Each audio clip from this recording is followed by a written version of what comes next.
Huge welcome to everybody. There's 44 people now joined us. That's wonderful. There may be one or two others will slip in due course. Can I just, before I go any further, just say we're recording this so that we can put it up on our YouTube channel for you or anybody else to see and refer back to. So it is recorded, just so you know that.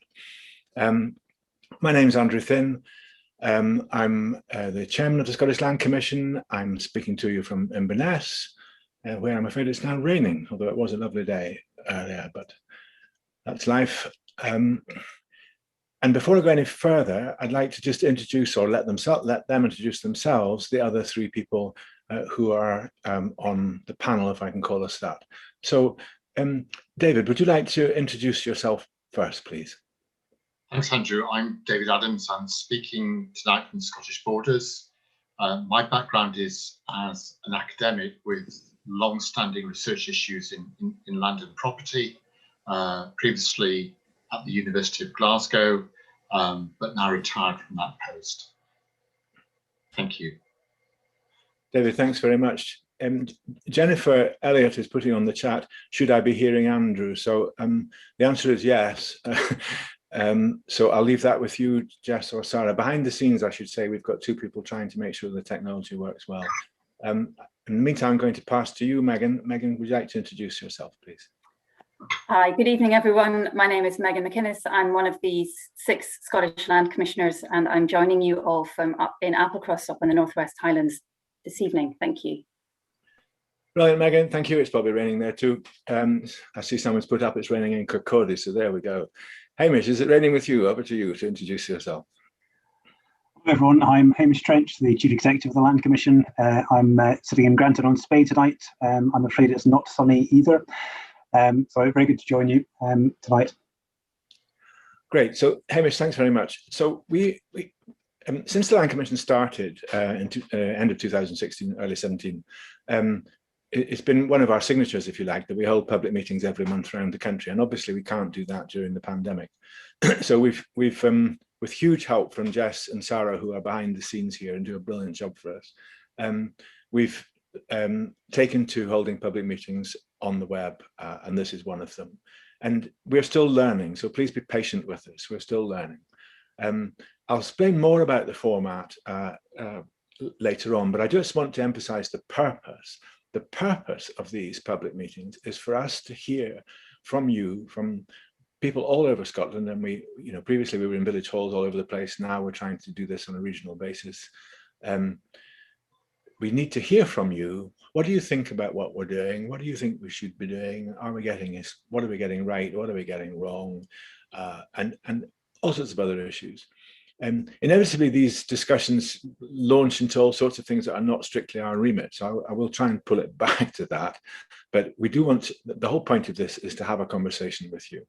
To set the scene, Megan is going to give a wee presentation. It won't take long. I think it's 10 or 15 minutes, Megan, isn't it? And she's got some slides, which hopefully you'll be able to see.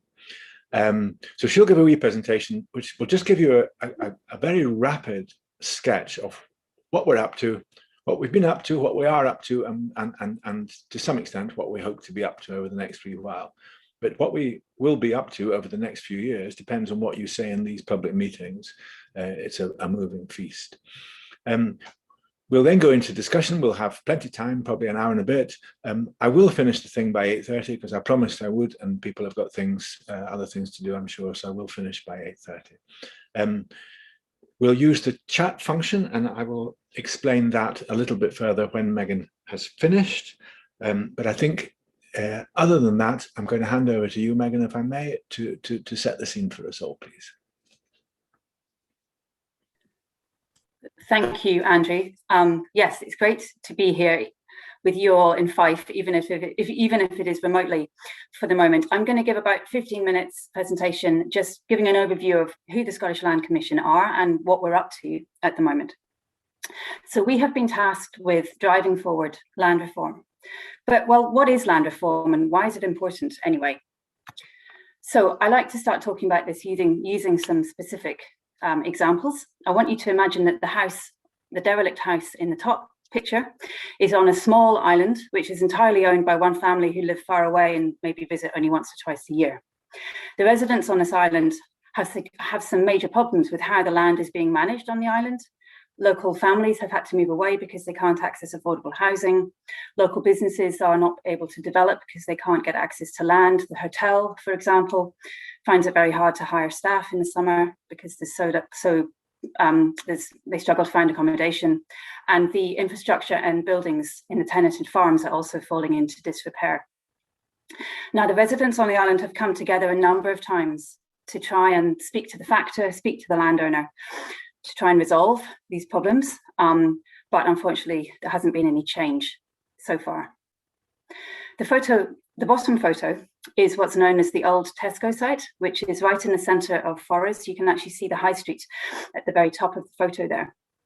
About 4 years ago, Tesco moved its supermarket to the outskirts of the town, and this site has looked the same as this since then. It could have been developed into affordable housing, into green space, allotments, community garden, or sold on to a developer to build a new hotel, which is a real need in Forres, instead of which it's just become a real blight on the community. This site is not unique by any means. There are more than 11,600 hectares of land across Scotland which are vacant and derelict. And it's a very persistent problem. That figure's remained the same since the 1990s, and it's a problem which disproportionately affects our poorest communities. And these are just two examples, and I could have chosen any from across Scotland, which illustrate why land reform continues to be so urgent, because it has an impact on the availability of affordable housing for local families. It has an impact on whether or not vacant and derelict sites like this are brought back into productive use. It impacts on whether or not the tenant farming sector can be productive and successful. And it also impacts on the ability of a landowner who owns a large area to make decisions about that land without considering the negative impacts of those decisions. So for the Land Commission, land reform is part of the wider package of efforts which are needed to make sure that communities across Scotland are successful and places that people want to live in. The way that we own, use, manage and land is critical to our response to the climate challenge, the biodiversity crisis, and also questions about how we feed ourselves as a nation in the future, let alone thinking about the economic recovery and renewal that's needed to get us out of the COVID pandemic. So who are we? Well, the Scottish Land Commission was established in 2017. It's one of the things that came out of the 2016 Land Reform Act. And we advise on land reform across Scotland in urban and rural areas. And we look at not only what can be done immediately in terms of changes in behaviour and practice on the ground, but also the longer term legislative and policy changes that are needed. We are 5 land commissioners and 1 tenant farming commissioner. And we're supported by a team of amazing staff, most of whom are based in Inverness under normal circumstances. So before I get into the detail of our activities, I just wanted to speak about one other element, one other thing that came out of the 2016 Land Reform Act, which has changed the way we think about land reform. And this relates to the question of human rights. Prior to the 2016 Act, if we'd spoken about human rights and land reform in Scotland, it was probably in relation to how the protection of private property was hindering the progress of land reform. But the 2016 Act has brought Scotland back in line with the rest of the world in terms of seeing human rights as a means of moving land reform forward, and seeing land reform as a means of achieving our human rights, particularly the economic, social and cultural rights, which are those which relate most closely to land. And this might all sound quite sort of airy-fairy, but what the Scottish Government has done is introduce a policy called the Land Rights and Responsibilities Statement. And this is a policy document which articulates that relationship between human rights and land reform on the ground very clearly through 6 principles. And most importantly, this statement recognises that along with rights to land come responsibilities to your neighbours, to your local community, and also responsibilities to deliver public benefit from your land.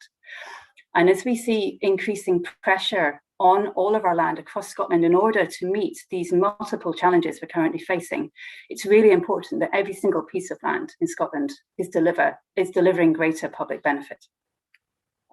So it's this change in how we think about human rights and land and land rights versus land responsibilities, which is underpinning a lot of our work in our current, since we've been established. So I want to just speak a little bit about some of these areas, some of the work that we've done so far. This is by no means everything, and I'm sure other areas of work are going to come up while we have the discussion period. So the first area relates to addressing this problem of concentrated and monopoly land ownership. So we were asked by the Scottish Government back in 2018 to look at the impact of concentrated land ownership. And what we found was that in certain areas where you have a monopoly over land ownership and control over land, there can be some very negative impacts for local communities. And we have been working on a series of recommendations, both changes on the ground right now in behaviour and culture, but also changes in legislation and policies that could be brought in to address those problems. We most recently published 3 legislative options as proposals about a month ago. A second core area of work for us has been around this question of vacant and derelict land, and the more fundamental question of why is it that our land markets are not functioning properly in terms of delivering land for housing and for development projects. Together with back in 2018, we set up the Vacant and Derelict Land Task Force with the Scottish Environmental Protection Agency.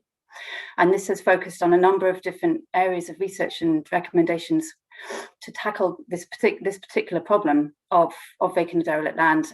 Most recently, the government announced a new £50 million fund, which is dedicated towards bringing vacant and derelict land back into productive use. We've also been doing a significant amount of research around the broader challenges around the availability of land for housing and development, both in rural areas. So, for example, in places like where I live, where the creation of 2 or 3 affordable housing can really help to address problems within a particular community, as well as the large-scale housing development we see in urban areas and other areas across Scotland. Now, luckily, we have David Adams as part of this meeting tonight. He's going to be able to answer all your questions on this work. And then the other piece of work I wanted to mention at this stage was the work of the Tenant Farming Commissioner, Dr. Bob McIntosh, whose role is to improve relations between tenant farmers and landowners. And he has been working on codes of conduct and guidance, as well as helping to mediate and resolve particular issues and questions and disputes on the ground. Now, we have just started working on our second strategic plan, which runs from 2020 to 2023 and has 3 key work streams. The first is reforming land rights, that looks at who owns and uses land. The second is responsible land ownership and use, which looks at how that land is owned and used. And then the third is reforming land markets, which looks at how land is valued, how it's used productively, and how it's developed. I'm going to speak about each of these for a short period. So the first work stream aims to reform the way that land rights and ownership are controlled to drive economic, social and environmental value, to strengthen community resilience and to reduce inequalities. We know that the way in which we own and manage land has a significant relationship with the distribution of wealth, power, resources and benefits in our country. So when we think about what's needed to achieve broader government objectives, for example, tackling inequality, the economic recovery and renewal that's required after COVID, and the climate emergency, each of these will require relooking at our system for governing land rights and making some changes. So elements of this work stream involve encouraging a more diverse pattern of land ownership. We're looking at the role that tax can play on this, particularly at the moment. We're also looking at our new governance models, which can be used to widen the range of people who benefit from land. Here in Scotland, we tend to focus on land ownership being either public or private or community or NGO led. Whereas across Europe, they find a more mixed governance models where you have 2 or 3 different types of entities owning the same piece of land, works very successfully. So we are looking at what can be learned from Europe in terms of these kind of models. And we shall also be continuing to look at how to balance property rights with land reform in relation to the progression of wider economic, social and cultural human rights. The second work stream is around embedding responsible land ownership and use. And again, this goes back to are needing to derive greater public benefit and public good from our land, and looking at all types of landowners and the responsibilities they have to do this. So a major component of this work stream is what we call our Good Practice Programme. And this is quite a well-established part of the Land Commission's work. We have a team who is dedicated to working with landowners and communities and other stakeholders on the ground to implement the Land Rights and Responsibilities Statement. This involves providing support on specific cases on the ground, as well as publishing a series of protocols which provide more detail on particular questions or areas within the Land Rights and Responsibilities Statement and its 6 principles. We're also going to be looking more at how the Land Rights and Responsibilities Statement can be embedded within the public policy frameworks of local authorities, as well as within responsible business conduct frameworks of the private sector. Part of this work, part of the work that we'll be doing under this work stream also looks at how the Land Rights and Responsibilities Statement itself could be strengthened as it's reviewed in 2022. And we're also going to be continuing to provide advice around those 3 legislative proposals I mentioned that we hope can help to resolve the problem of the negative impacts of monopoly and concentrated land ownership. So the third area of work is reforming land markets, and this aims to improve the efficiency and equity of land markets to support a fair and productive economy. So this is the continuation of the work that I already mentioned around the availability of land for housing and development, where we're trying to address some of the dysfunctionalities of our land market in terms of how particularly housing is being delivered. And a core part of this work looks at the role of land values. Now, across the UK, we've seen land values increase exponentially since the 1990s. An increase of 450% is about the average, and the land itself has increased in value much more significantly than the assets on that land. And this has led many to question who is benefiting from that increase in value of land, and how are those benefits distributed across our society. So one of the things we've been working on around land value for a number of years now has been how local authorities can gain greater benefit from increases in land value, which result from planning permission being granted on a particular site or the development of infrastructure. And we've been working with local authorities to look at models such as land value capture or land value sharing, where local authorities and developers can more effectively share both the risks as well as the benefits from developments in a particular area. We're also going to be looking at how the changes we need to see about land use and ownership and management as a result of the climate emergency might impact on land values. So, for example, with increased interest in peatland restoration, forest regeneration, and green infrastructure, this will lead to changes in values of land at the local level and raises particular questions around, for example, how communities can benefit from that.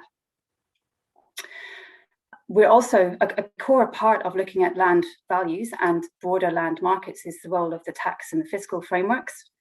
So we're looking at that at the moment. We recently published a review of the various different options there were to make some changes to the tax and fiscal frameworks, which could progress our land reform aims.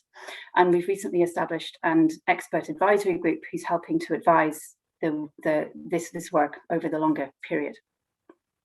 And then finally, we're also going to be continuing to look at some of the practical options for reforming land markets and making sure that communities can derive greater benefits from, for example, larger scale development projects. Finally, I'm just going to say a few words about the Tenant Farming Commissioner, Dr. Bob McIntosh, whose role is to improve relations between tenant farmers and landowners. So he's been publishing a series of codes of practice and guidance notes, and him and the team work quite hard to respond to alleged breaches of those codes, and also have been working on mediation as a means to resolve particular issues on the ground rather than tenant farmers and landowners taking more legalistic routes. Aside from this relationship-focused work, he's also been undertaking a series of research and analysis on particular issues, and has been paying particular attention to the role to what support can be given to help new entrants within the agricultural holding sector, particularly young farmers. For example, we co-launched the land matching service a couple of years ago with the Scottish Government and NFUS. And we've also been doing a lot of work on succession planning. So I'm almost going to finish now, but before I hand back to Andrew, I just wanted to end with a few questions for you all, our audience tonight, because we'd be particularly interested to find out about vacant and derelict, the situation relating to vacant and derelict land within Fife and across different areas, and what you or others are doing to try and bring those sites back into productive use, whether it's for economic or environmental or community purposes. We'd also be interested in finding out more about community efforts to take on ownership of land and other assets. And finally, given how important farming is for various parts of Fife, we'd also be interested to understand a bit more about the agricultural holding sector issues. So thank you very much. I'm going to hand back to Andrew now. Megan, thank you very much indeed. That was really excellent, and made even more excellent by the fact that we've now got 58 people on this in this meeting, which is terrific. So you obviously attracted more as you went, which was great. Now, from now until 8:30, we want to have a conversation with everybody, and we're going to use the chat function. It's the best way of doing it. Some people already started, which is wonderful. And just before I go into that, you'll see that Sarah and Jess are putting up links to all sorts of things to try and give you background. Obviously, just to be clear, they're not expecting you to click on all those links and digest them, and there's mountains of stuff there. But the point is that I think is important from all that is that we have a website. It's got a wealth of stuff on it, and please use it. We also have a Twitter feed, which is got loads of interesting current information. We've got a Facebook tweet, and we've got a YouTube channel. So there's lots and lots of sources of information, and there's more information about that at Land Commission Gov Scot. So no need to sort of copy or digest all these things as they're popping up. But if there's something that particularly interests you there, then grab it and remember it. Now, I'm just going to open it up and invite people to offer their thoughts on the chat, and we'll try and do that. This is about what interests you and what bothers you, and we'll do our best. But a lot of what bothers people is not to do with land reform, and not to do with our remit. So you'll have to forgive us if on some things we say, well, here's our role. But an important point has already been made. So I'm going to start with this one, Hamish, please. An important point has already been made.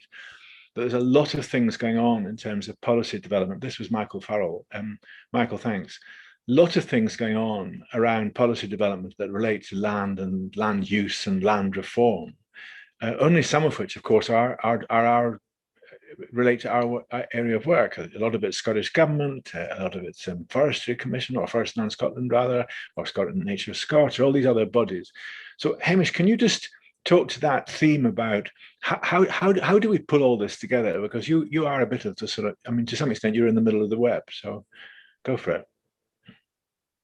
Yeah, happy to. It's yeah, I mean, I think you're absolutely right. It's a very busy time at the moment with activity, publications, initiatives underway. And I think partly that, well, significantly that is driven by the climate emergency and the climate focus. There's no question that Scotland's climate targets put a huge focus on the land sector. And I think equally no question that we're going to see big land use change over the next decade. So I think there are, all sorts of questions emerging through different bits of public policy about the role that land plays. And I think I can see two themes coming through quite strongly that do start to connect this up. And one is the sense that there is a much more proactive approach from government and public bodies across Scotland on the role that land can play in our economy, in climate action, in delivering our housing. And you see that in the way that land and land reform is referred to in everything from the report from the Human Rights Bill recently, through to the Housing 2040 strategy, through to today's land use strategy. And I think the other associated theme is the one of the question of rights and responsibilities.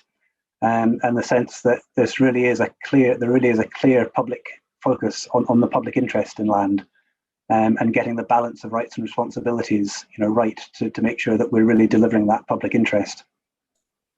Thanks, Hamish. I mean, I think I can say from where I sit that it is, I mean, I can reassure you, Michael, it is actually pretty well joined up. I mean, that's not to say that it's perfect. Life isn't perfect, but it's not at all bad. And I have been very impressed with the way in which particularly Rosanna Cunningham has insisted that all the various bodies that work to her talk to each other, engage with each other, share things, collaborate, and all the rest of it. She's really banged that message home. So that's been pretty good. Right, another theme coming through, which I'm going to take to you, David, if that's all right. I can't see you, but I'm assuming you're there. Is this question of housing and big scale housing development, whether there are issues around monopoly land ownership there. There's also a question there about how do we weigh up housing development versus ecological issues. That's a land use and planning issue, so not really to do with our remit, Simon, but I fully understand the concern. But David, maybe you could just offer some thoughts on the whole business of land reform and housing development and the dominance of some very big players.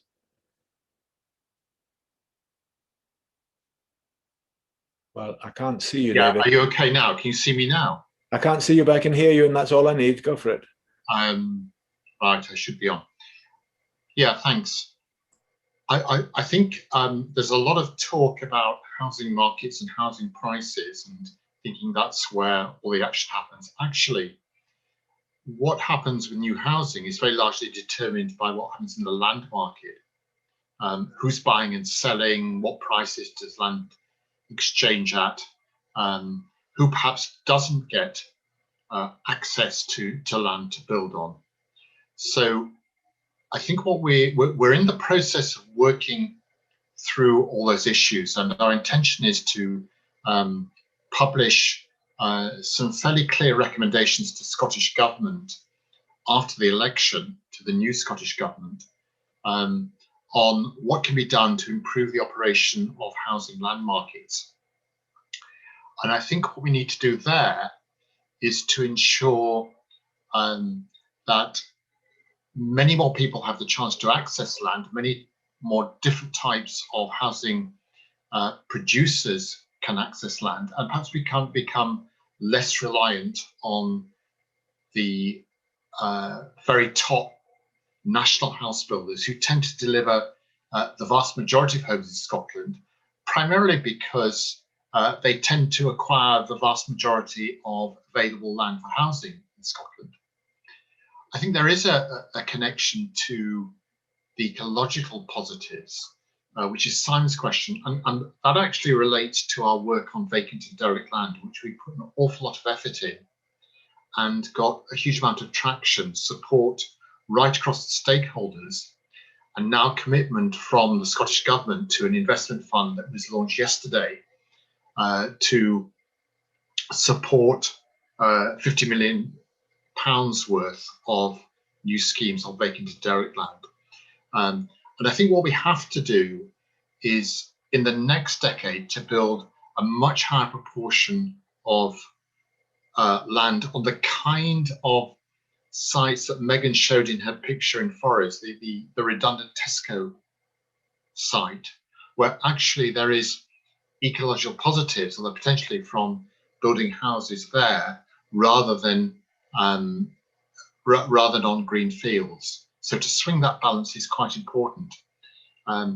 This is, I should say, none of this is easy because it's taken a lot of work and effort over many, many years. But what we're doing, the added value the Land Commission is bringing to this, is to say this is not just about planning, which is obviously planning is important, and it's not just about housing markets. It's very clearly about getting the land markets to work more effectively so that land that is vacant derelict is brought into use for housing, and perhaps land is available for a much wider range of people to build houses and not sort of very narrow range of producers we currently have.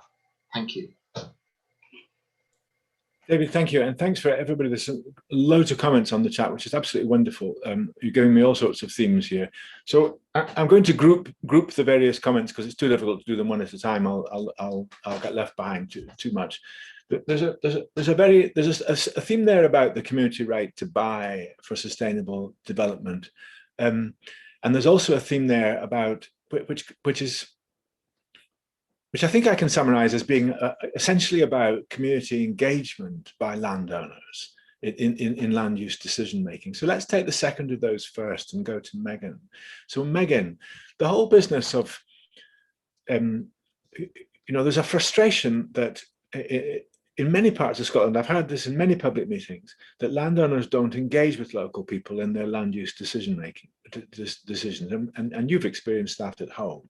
And so we've worked quite hard on this with protocols and so on. Do you want to say a wee bit about what we're trying to do there and where it might go, how it be some parallels perhaps with what Bob does?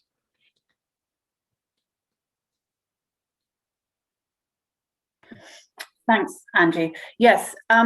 So the problems associated with poor engagement or lack of engagement, or maybe just kind of nominal engagement without that didn't have meaning, was something which came up a lot actually, and was part of the discussions around the 2016 Land Reform Act.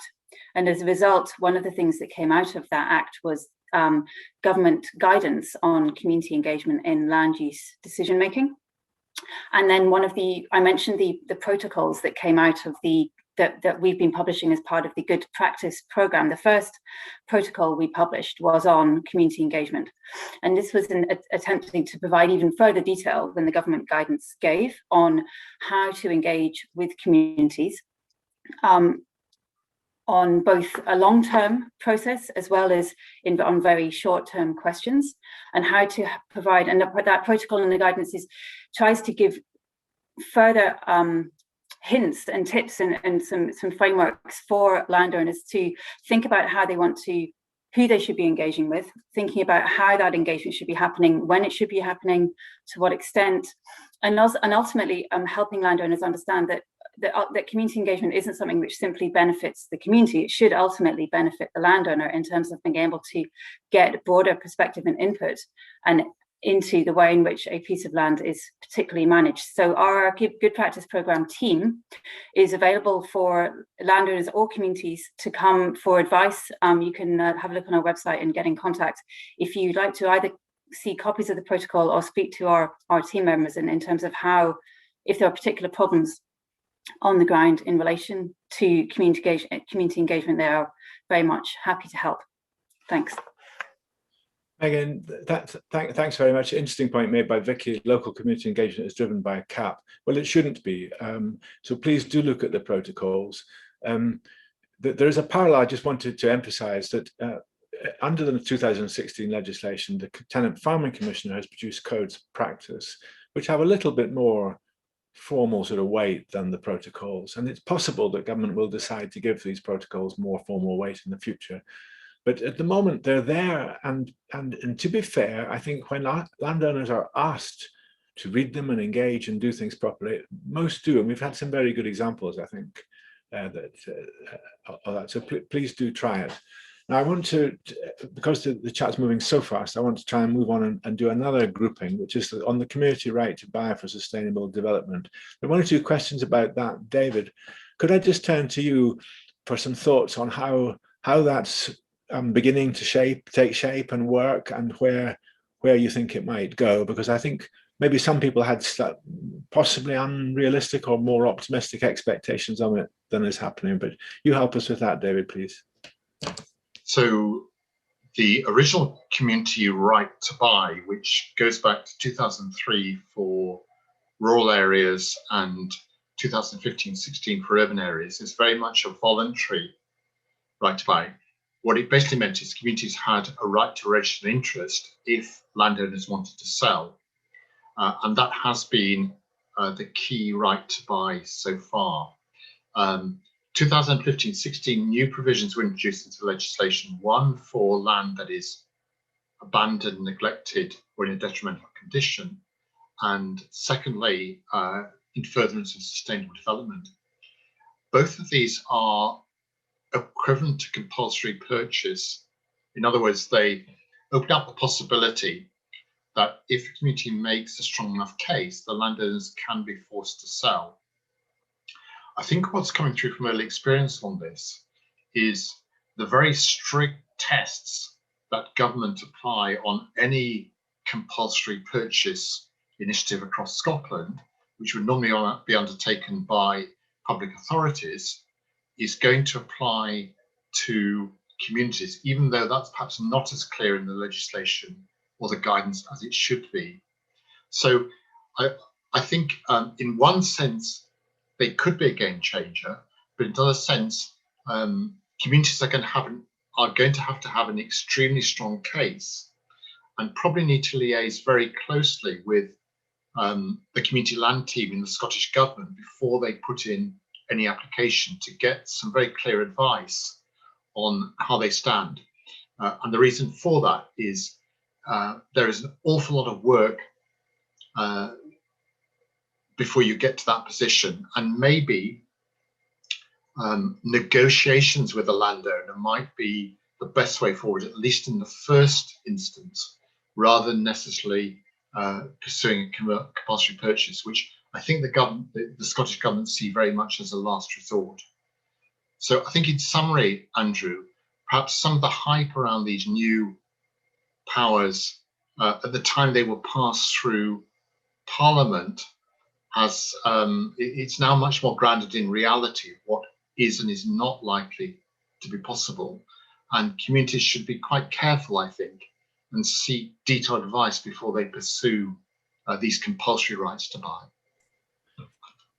David, thanks. And we would value feedback, because at the end of the day, our job is to advise Parliament and advise government as well as others. And we will wish to advise them on how a right to buy and community ownership is working. On that theme, Megan, I wonder if you could just say a bit more about community ownership. And I mean, it's quite a mixed feast, because obviously in the Western Isles, there's a high level, 75% of the Western Isles in community ownership. But then you've got in urban communities in Fife or Edinburgh or Glasgow, you've got communities owning tiny wee bits of land.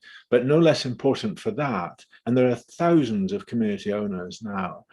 Some have acquired it by asset transfer and so on. Could you just say a wee bit more on that, particularly for people who may be less familiar with what's been happening around the country? Absolutely, Andrew. Yes. I mean, the community right to buy, as David just gave, a good history of, was something which emerged initially and was focused on, and there was more interest in from the Western Isles and the Highlands and Islands, the areas where we'd seen these quite iconic community purchases, Egg, Knoydart, Assynt, quite a while back now. But as the legislation has evolved to that 2015 Act, and then the 2015 Community Empowerment Act and 2016 Land Reform Act, we've seen the concept of community ownership and the way that the objectives behind it evolving very significantly. So it's no longer something which is suitable only for the Highlands and Islands areas, but it's something which is absolutely having a transformative effect in urban areas, and also where there's now a huge amount of interest coming from in the south of Scotland. And I think the work of organisations like DTAS and Communities Land Scotland have been really critical in terms of helping community groups from urban areas in the south of Scotland connect with and learn from those communities in the Highlands and Islands and the Western Isles who are either already owners of their land or are considering and are in the process of becoming owners of their land.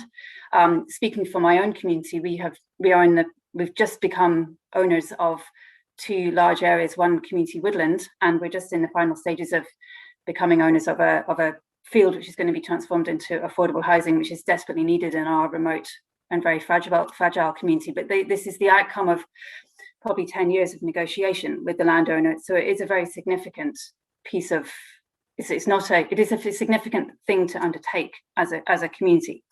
A lot of the discussions about community ownership relate to, well, what is the point of community ownership? What are the benefits that come to a community?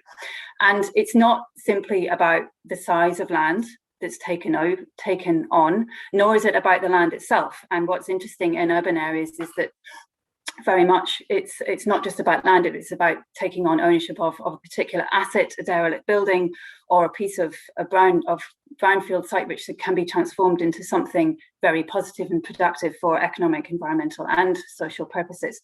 So I think we're moving away from this focus on community ownership being about large estates, and we're moving away from a focus on it being in the Highlands and Islands and the Western Isles, and land focused, and thinking more about where are the assets in your community which are currently underused or underutilized, and how could community ownership and control of that asset have a transformative effect. And we're seeing that in terms of vacant sites, the role of mid-steeple quarter in town centre regeneration. We're seeing it in terms of the work that DTAS is doing in a number of different sites now focused on providing green space and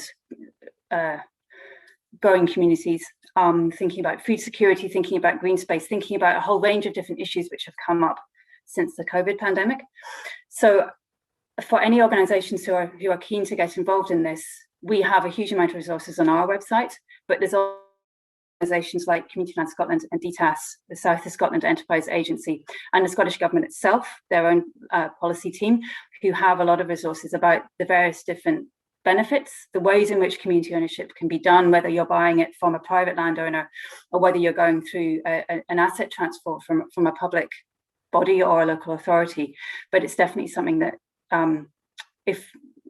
if you have questions about it, there are many places where you can find answers and experiences, and most likely find a community who is already further down the road than you are in terms of taking on ownership of a particular asset. Megan, thanks. Forgive me, everybody, if I struggle to keep up with the chat because it's going very fast, but there's a lot of issues there, many of which I would love to respond to, but we will continue to do our best. Hamish, I wonder, I'd like to move on to tax, but I think a lot of those questions are things that we've thought about and produced protocols or will produce protocols about. Could you just say a few words briefly about the protocols and where people can find them and what we're trying to do? And then I'm going to move on and ask you to talk a wee bit about tax, but I'll come back to that. If you could just help people with the protocols, please.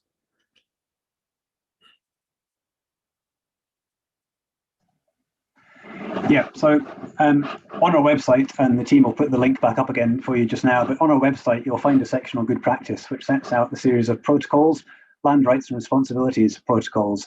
And really, this is part of our role of helping put into practice, turn the principles of the land rights and responsibilities statement and those ideas of the way human rights shape land reform, turning those into practical guidance and advice for people on the ground, both for communities and for landowners. So the protocols range from topics including community engagement, for example, some clear practical advice about what both landowners and communities can expect and should expect in terms of good practice for community engagement, what's reasonable. There are some specific protocols on topics like land owned by trusts and charities, for example, or land in common good, which is also very relevant in a Fife context, of course, and protocols on good stewardship, and other aspects that link into some of the wider ideas that we touched on earlier in relation to the wider policy context and climate. So the whole idea of the protocols is to provide a really clear set of guidance on what does normal responsible practice look like, and what can you reasonably expect in the way that those things should operate. So please do have a look at them, and we very particularly ask in each of the protocols we give an opportunity to, if you do come across either examples that are working brilliantly and very well, or examples of poor practice where you think those standards, those expectations are not being met, there's the opportunity there to contact our team to seek advice, to raise questions, or simply to make us aware of particular issues if you'd like to. So please do have a look at those on our website. Thanks, Hamish. And just before I ask you to talk about tax, I just want to respond to Vicky. Vicky, there was a wonderful example on doing the rounds on Twitter today of a community that bought the old policeman in the village. Sorry, not the policeman, who bought the old police station in the village and are turning it into 4 affordable flats for rent for local young people. So yes, absolutely, community ownership is a route to housing development. There are many others examples that pop up on Twitter and elsewhere from time to time. Hamish, a number of questions about tax there. Now, it's really unfair of me to ask you to talk about this because it's early days on our tax work, but we did a bit of work on land value tax, so it was useful just rehearsing that, and maybe we could put the link to that up. And then just a little bit of crystal ball gazing about where we might go with the tax work, but I know it's early days. We just kicked this off, but over to you, Hamish. Yeah, well, if I start at the beginning, why are we looking at tax? I think two basic reasons. I mean, the overall at a UK level, over half of the UK's net wealth and worth is held in land and property. So if we're looking at core issues of inequality and productivity and how we use our wealth to productive purpose in the UK, then we have to look at that wealth held in land and property, and tax is clearly a key element of that. And secondly, obviously, it's a huge influence on behaviour and management practice, and a huge lever and influence in terms of delivering the public interest in land use. So a couple of years ago, we did some work and commissioned some work looking at wider experience of land value taxes as a whole. We've looked at international experience on land value taxation. Various forms of land value taxation are in operation in about 30 countries around the world. So we've tried to learn the lessons from that and see what could be applied in the Scottish context, what does work, what doesn't work. And there were some clear lessons for that and some clear ideas coming out about what would need to be in place to make a land value tax work. Everything from real clarity on the operation of the tax itself through to the way the planning system operates in terms of zoning land, for example, and some practical valuation challenges. Now, beyond that, we've also developed work more recently to look beyond just a kind of a land value tax, to look at what other changes within the tax system, particularly those changes that are within the Scottish Parliament's devolved powers already, what other changes could help deliver fair and productive use of land. And here we're looking particularly, for example, at changes that would help recovery and renewal. The Scottish Government has asked for advice from us specifically on ensuring that land is in the economic recovery and the role that tax can play in that. So we're looking at what reforms to taxation, for example, would help actually incentivise and bring vacant and derelict sites back into use, something we've touched on already. What reforms to the tax system would help achieve the more diverse pattern of land ownership that the government is looking to achieve. And the other theme that we've touched on already, of course, is around climate change and increasing natural capital values and nature values, and the changes and implications for the land market coming from the climate agenda. And again, what role does tax have to play in ensuring that these benefits are kind of fairly distributed and are productively used? So that work is very much ongoing at the moment. As Megan said, we've set up an expert advisory group to help us scope out where the opportunities for reform are and what would be most effective. And we expect to be publishing some initial thinking on that in the summer, with a view to making some recommendations to the Scottish Government later on towards the end of this year. Thanks. There's a huge amount of work to be done on tax. Thanks, Erica, for that point about VAT, which is on the radar, yes. I don't want to underestimate the complexity. Anyone who's in the audience for this discussion who is an accountant will know what I mean when the complexity of this issue. You pull one string and a whole other heap of other stuff unravels. So we have to, this requires a lot of careful thought. It would be easy to come up with simplistic answers that don't actually address it. Yes, council tax is another, Lee, thanks. Yes, another council tax is very much a property tax, and there's another one that we need to consider. But these are complicated, difficult things, and we have to get this right. One of the things that the board of the Land Commission has been very firm about is that we research things properly, we gather evidence, we look at what other people do around the world, and we don't produce advice off the cuff. We produce really robust, well-considered advice. And if that takes a wee bit longer, well, so be it. There's a lot of questions bubbling up on planning, and forgive me that many of those are really matters for planning authorities and Scottish Government. We're not really involved, so I'm not going to try and discuss those to any great extent tonight. But what I would like to do is to talk a little bit about some work we did on land value sharing, or land value capture, as it's sometimes called. And I thought maybe, David, perhaps you could just, we did give some advice to government on this, but could you just mention a bit about the work we did on that and what that means, land value capture, land value sharing for people? It might help to illustrate the kind of work that we have done on planning where it relates to land reform. Okay, I mean, it's again a much more complex issue than many people think, which is why we need a land commission to research this kind of thing in some detail.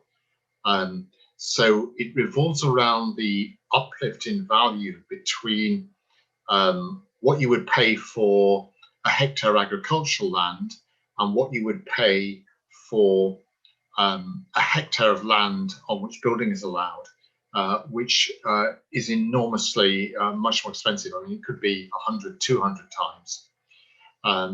And the issue arises as to where does that uplift go? Does it go to the landowner in terms that they get a lot more money for the land than they would do?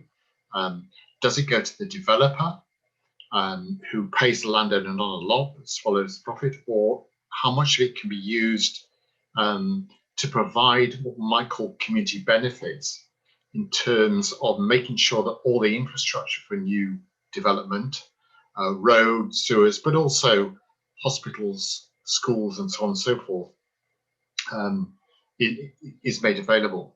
Now, the issue that we've got to grapple with in all this is that people are motivated very largely in the commercial sector by the profit they're going to make. And there have been efforts in the past to entirely capture that value for government, whether it's central government or whether it's local authorities. And the result has been that the amount of development has slumped, and landowners virtually have gone what we might call on strike. In other words, they have held their land back from the market in anticipation that the rules and regulations would eventually change and they can make a lot of money again. So what the Scottish Land Commission is doing is thinking through, is it possible to move to a more collaborative type of production of housing and other forms of development, where perhaps there's clearer partnerships between all the authorities involved, and the result of that is that the value is shared by public authorities taking risk alongside private developers, and there's a fair sharing of the added value. So that's really where we're heading. It's to actually think through how you do that in practical terms. We need to be very careful of, because we've seen over the years quite a number of initiatives that have gone badly wrong. But in time, this will be part of the advice that we will be giving to ministers after the election as to how we might proceed with more of a sharing of land value rather than necessarily capture either by the private sector or the public sector. Thanks. David, thanks. It is a complicated subject, but it's a very important one. Lots of other points bobbing up. Yes, point taken about the poll tax. I think every single tax that we have has some flaws, but we will work away at this and come up with recommendations that we are confident about. The wildlife and criminal activity, that's really a matter for Nature Scot, or SNH as it used to be called. I think probably there's not much we can say about that because it's really outside our remit. I wonder if we could talk a bit, Hamish, about a bit more about vacant and derelict land, because it is an issue in Fife. I mean, there are vacant and derelict sites, and you can go. I can't quite remember where, but certainly probably on Fife Council's website there will be a public register of vacant and derelict sites, registered sites. And some of that is just, as Megan put a photograph of, just a piece of land. Others will be buildings that are derelict and so on.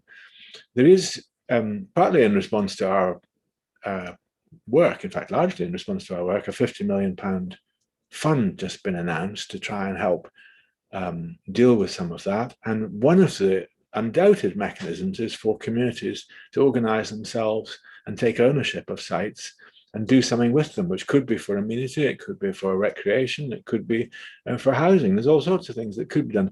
Could you say a wee bit more about that, Hamish, just the fund and how, it's not our fund, of course, I think it's administered by the government, but could you say a wee bit more about it? And there's the link, Hugh, thank you for that. And there's the link to vacant and derelict sites in 2019 in Fife. Thanks, Hugh. Hamish, over to you. Yeah, of course. So I mean, two years ago, we put together a task force to really put vacant and derelict land back on the national agenda, I suppose, to really make sure that there is a genuine collaborative effort and a culture change in the way that we look at vacant and derelict sites. And the work that we've done in part to support that task force has really shown that a lot of these sites have been stuck there for up to 20 years in some cases. This is a long-term problem of sites that have blighted communities for decades in some cases. And of course, not only is it a real kind of lost opportunity in terms of economic use and community use from the sites that are there, but often these sites are actually actively causing harm in terms of the quality of place, antisocial behaviour, etc., right in the heart of communities. So it is something that over the last 2 years, the task force and then the government's response to the recommendations from that group have really put this on the national agenda in a way that it wasn't before. And there is, I'm pleased to say, a really kind of cross-sector commitment behind this.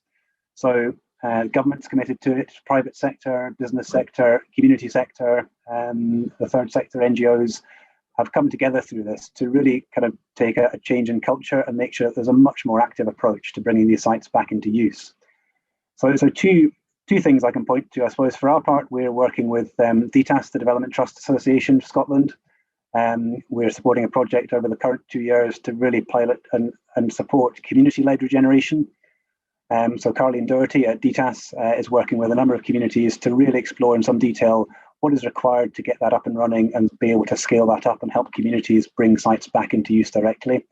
And there's huge opportunity there. There's some really good examples already right around central Scotland of communities bringing sites back into use. And then the second thing, which you referred to, Andrew, is the new fund from Scottish Government. And just yesterday, they launched the first round of a £50 million new investment fund for vacant and derelict land. That fund is channeled through local authorities. So it is open to local authorities to apply, but with a very clear expectation of engagement and collaboration with communities and putting sites together to go into that fund. So I think the message there is that there is a real change in culture now to bring these sites back into use. There are some very practical support and arrangements in place, ranging from the advice and support, for example, through the DTAS work, ranging right through to new money and investment from Scottish Government. So if there are sites that you're aware of in your communities, Fife Council, I know, are already very active in seeking to bring vacant and derelict land back into use. So really, no question that there's a big opportunity there if there are sites that you're dealing with. Hamish, thank you very much indeed. So some follow-on questions that have come through the chat, which I'm going to try and encapsulate. First of all, I'm just going to thank Hugh again for putting up some really useful links. Hugh, thanks for that. Much appreciated. First of all, I think a really interesting question from Tina, which is, what community is there for that, or in Fife? So that whole question of what is community in this sort of context, and I think, but I'm going to pass that both to Megan and David, because you both have very different perspectives. David lived and worked in Glasgow for a long time, though he doesn't now. But Megan, first of all, you from a sort of very rural perspective, what is community, and how that question, how do we energize communities in a place like Fife? How do they organize? How do they come together? Because it's not necessarily, it's not just, it's maybe easy in Applecross to know who the community is, but it might be more difficult in Fife. You want to offer some thoughts on that? Yes, thanks, Andrew. Yes, what is a community? Well, how long is a piece of string? There is never any particular specific definition of what a community is. It very much depends on what the context is. The community such as mine in Applecross is a very well-defined community because we live in a peninsula. We have a very small number of people, whereas in complex urban and peri-urban areas, you have many different communities living and layers of community on top of each other. And whilst the community right to buy has defined community on a geographical perspective, where it focuses on particular postcodes, and other work with communities, for example, the guidance around protocols around community engagement takes a much more flexible approach, where it really is important that whoever is undertaking and working with a community is themselves working with stakeholder organizations within that community to initially define where the barriers and the thresholds of that community can be. And so this is one of the most difficult questions around community engagement is, what is your community and how do you define that, and who are the most important organizations and representative groups within that community? And that would always be the starting point in terms of where the kind of advice we give to landowners, for example, when they're starting on that path of trying to create a management plan and engagement plan for communities. I certainly don't feel like I know Fife well enough to provide advice on how this kind of community organizing should happen within Fife. But I think what's been really interesting is that there have been a number of studies that have been done during the pandemic to show that even in areas where people felt previously to the pandemic that their own sense of their own community had been eroded for many years due to multiple causes and levels of deprivation, that the COVID response really brought people together in a way that they maybe hadn't done for many years. And leadership and organizing and systems and structures came out of communities to provide an immediate response, particularly during the first lockdown, which has really surprised and amazed and created a lot of enthusiasm for the future. And I suppose one of the things that organizations like Development Trust Association Scotland and others are thinking about is how to build on that sense of community and community engagement and these emerging structures and systems, and how to make sure that continues in the long run. And sometimes it's about creating a focus for that community post-pandemic to focus their energies on. And this is why the work that Hamish mentioned around communities coming together to bring vacant and derelict sites back into amenity and communal community use is so important, because creating a green space together, developing a growing project, for example, together, can provide that initial space and energy and focus for the longer term development of governance systems and structures around a community, which are necessary in order for longer term projects, for example, community ownership of assets and buildings that can come out of that. So I think we're in really interesting times at the moment in terms of what communities mean and the role they have in the transition we need to make out of the pandemic, and also in terms of the kind of response we need at the community level to the climate emergency. Thanks, Megan. And David, I wonder if you could just add a bit. I just want to quote Tina's comment further up the chat, in which she said, in rural, it's easy. And yet, some of the most extraordinary community asset, community ownership, community asset, community land development, community building development things have been in urban Scotland, not rural Scotland.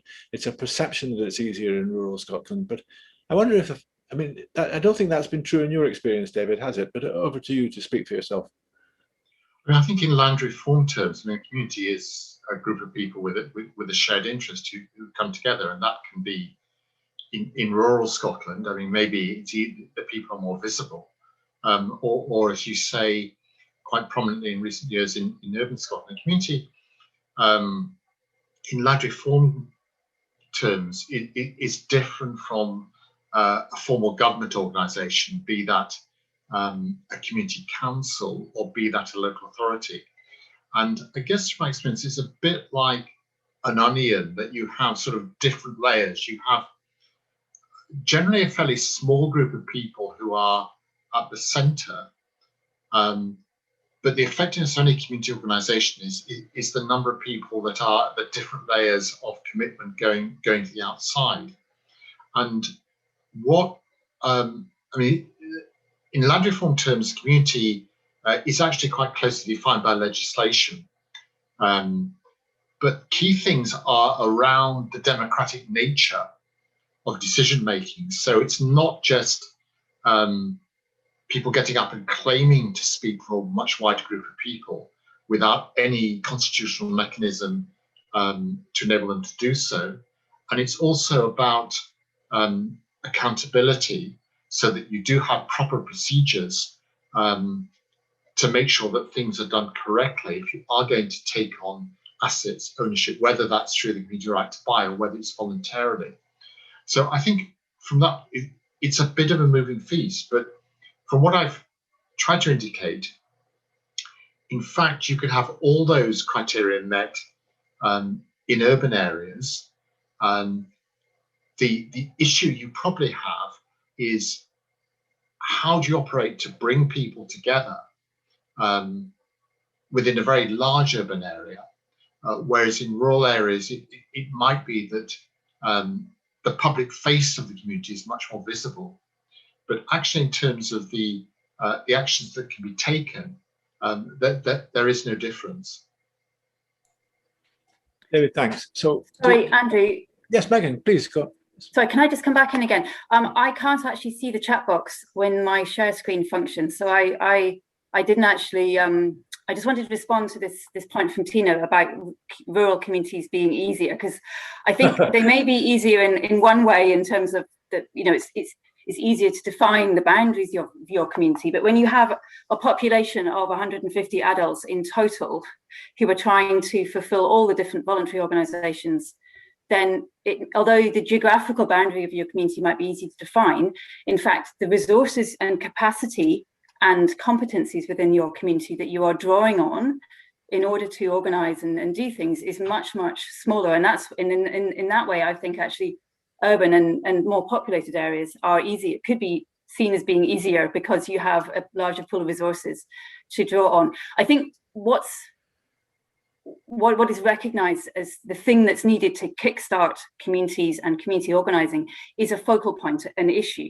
And the point I was trying to make was that in many cases now, we've got a response to the pandemic which had provided that starter flame to ignite some kind of community organizing.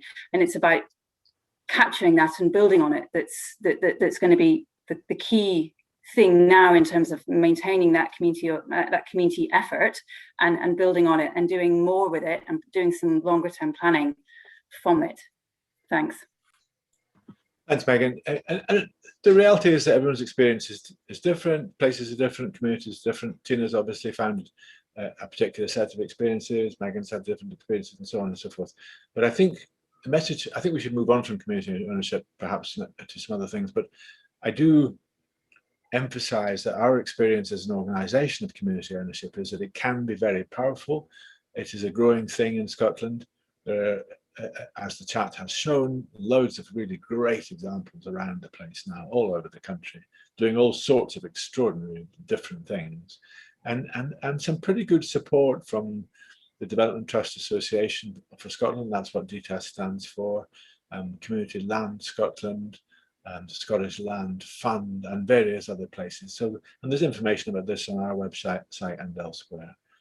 I'd like to move on to a linked topic which hasn't really come up on the chat, but did come up in a couple of emails that came in before the meeting, and that's the business of common good land, which is, if you like, a kind of special kind of community owned land. Hamish, I think so. We did a reasonably substantive piece of work, and you've had conversations with people about that. Could you just outline for everyone? I mean, just probably not everyone will know what common good land is and how it differs from community-owned land. So, a brief word on what it is and the work we did, I think, would be helpful to people. I'm not that familiar with how much there is in Fife and where it is, but there certainly will be some because there are plenty of ancient boroughs in Fife. Yeah, so common good land is a very peculiar legal kind of category of land ownership, all of its own.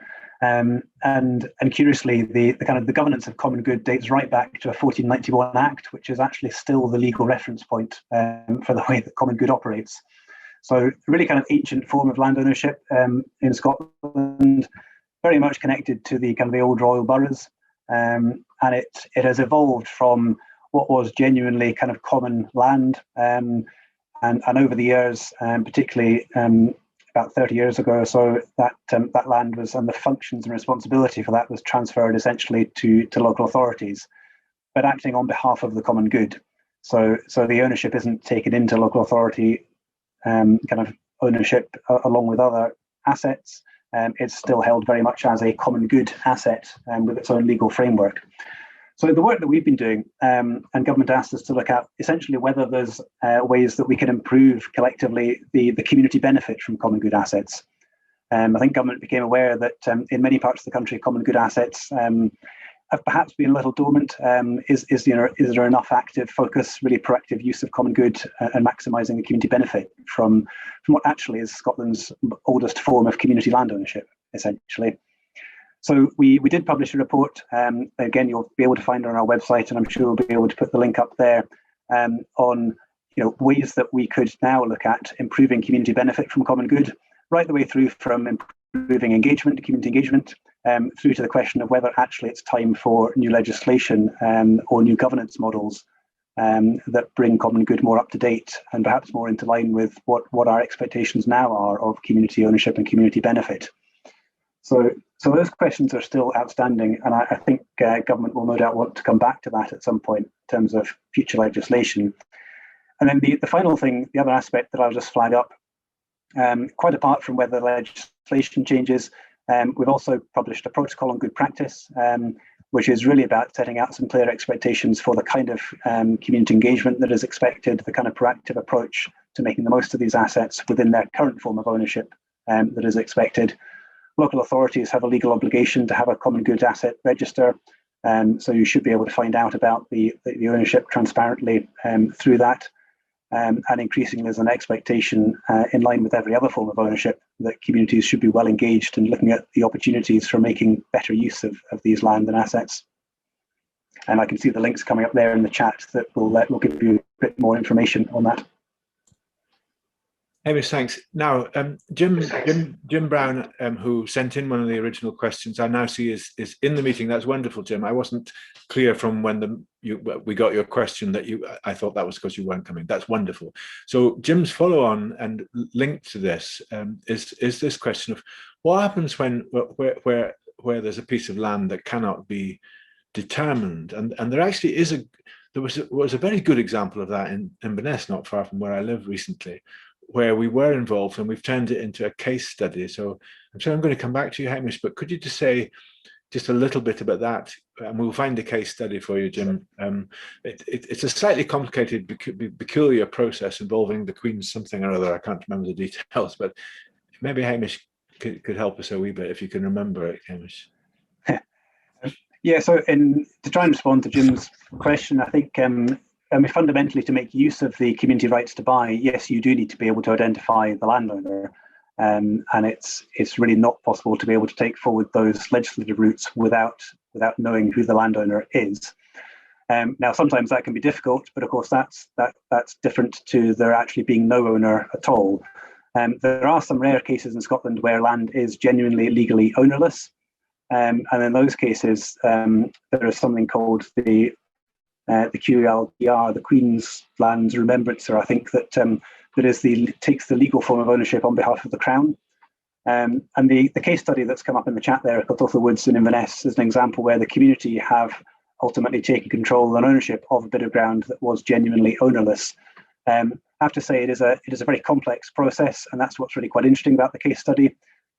This case study came up from some work that a student was doing for us, actually looking at examples of community ownership in both France and Scotland and comparing the two, and really interesting to see some of the different models that emerge.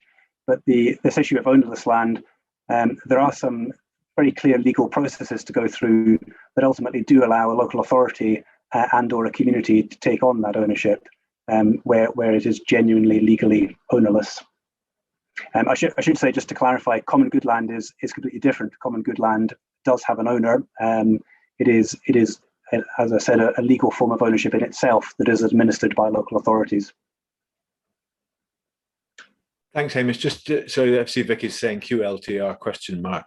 It is the Queen's Lord Treasurer and Remembrancer. And you won't remember that, but please look at the case study. And if you have a problem, email us, and we'll send that to you. There is a point that's bobbed up a few times in the comments, though, which is that it's quite expensive, all this. Michael Farrell and one or two others have just made this point. And I think it's a very valid point. There are quite a lot of sources of financial help. So I'm going to come to maybe to you, David, just a quick sort of canter around, if you were forming a community group and trying to, acquire a piece of vacant derelict land or acquire a piece of land that nobody knew who owned, and you needed to do some research, just a quick canter through the kind of sources of money to help with that.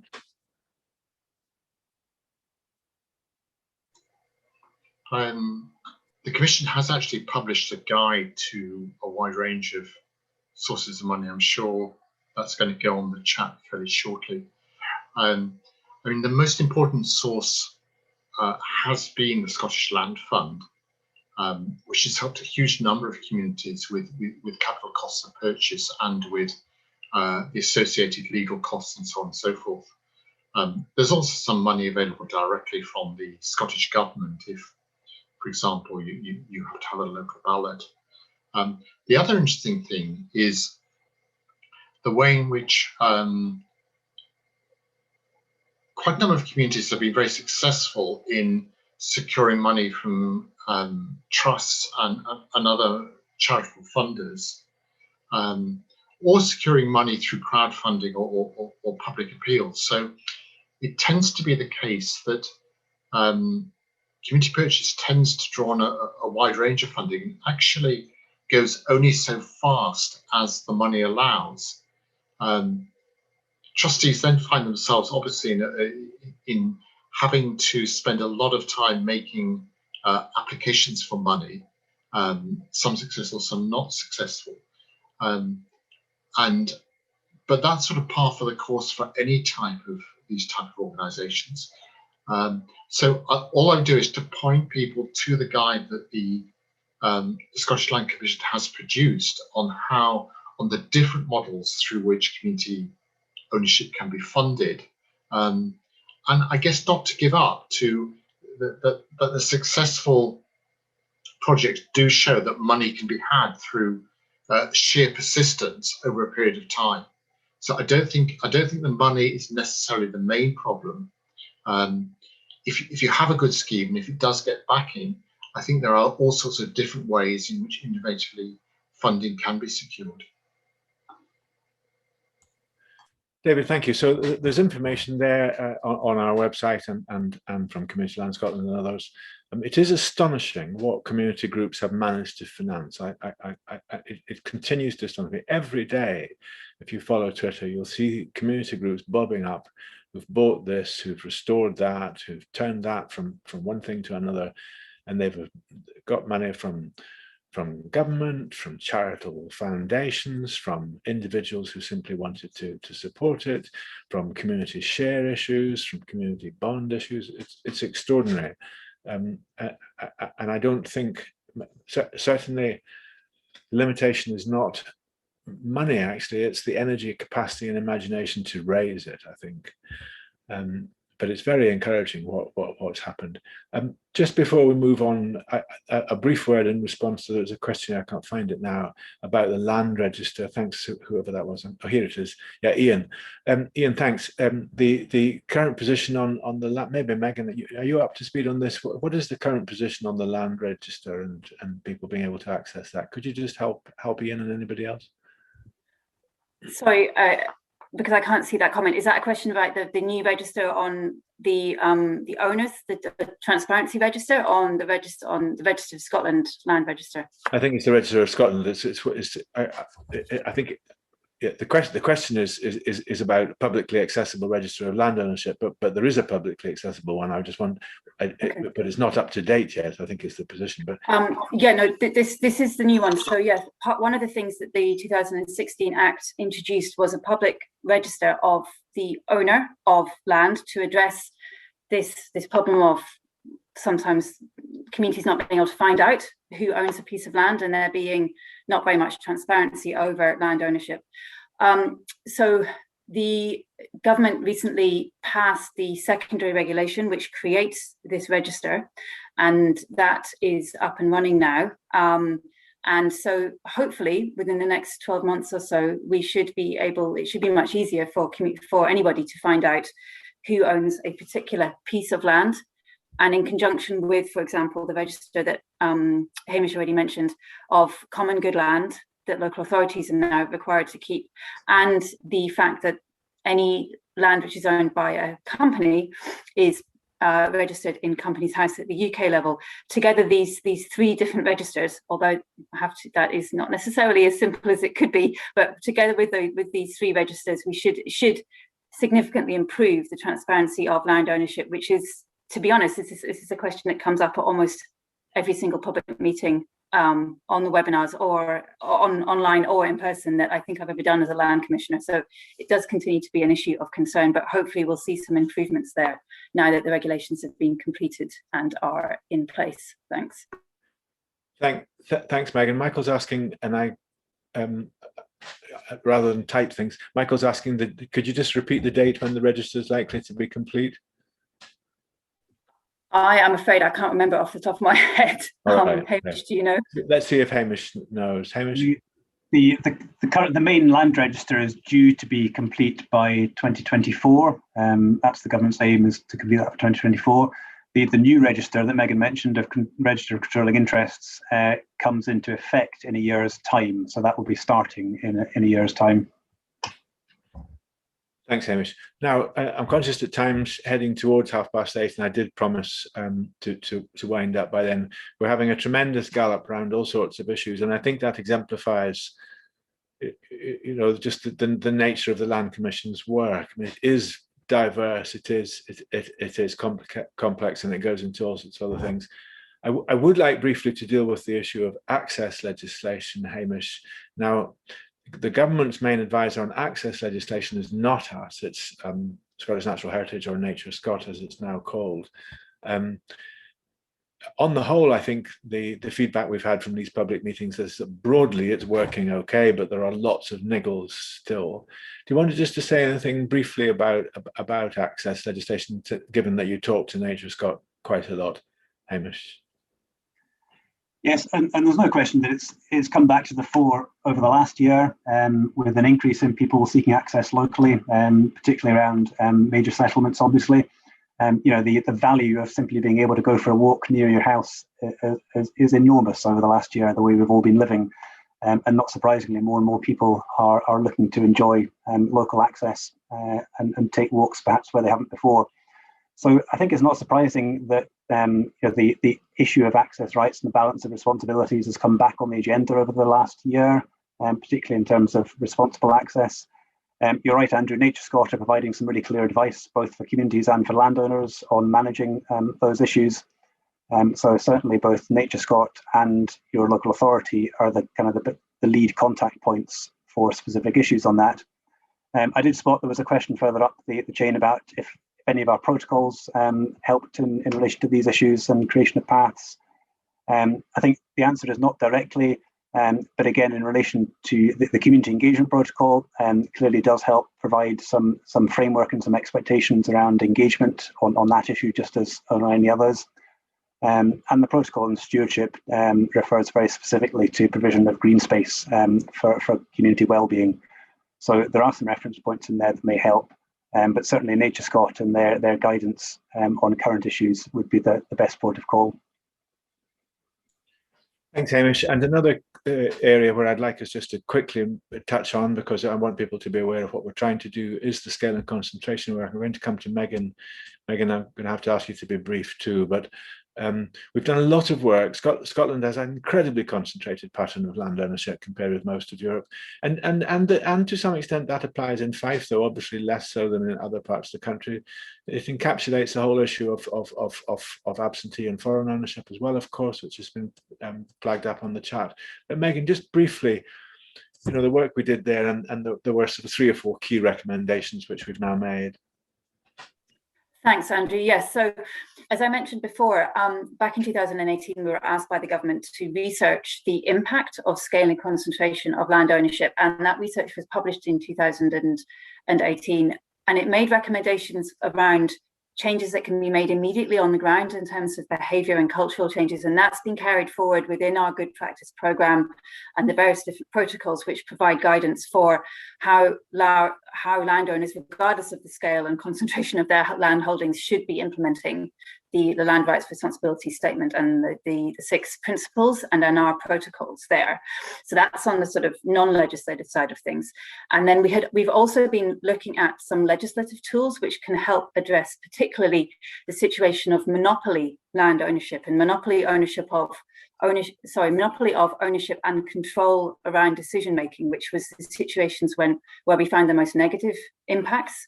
And we've suggested 3 different legislative options, and this was in a publication that was published the middle of last month, and I'm hoping it can be up there as a link. The first is that land holdings over a certain size would need to develop a management plan in conjunction with local communities.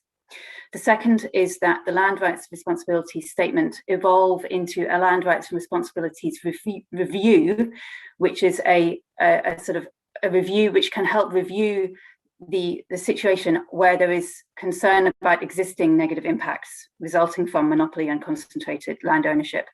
And then the third legislative option is a public interest, a test of the public interest, which would come into play when there's a land transfer coming up, which risks either exacerbating or creating a situation of monopoly land ownership in a certain area.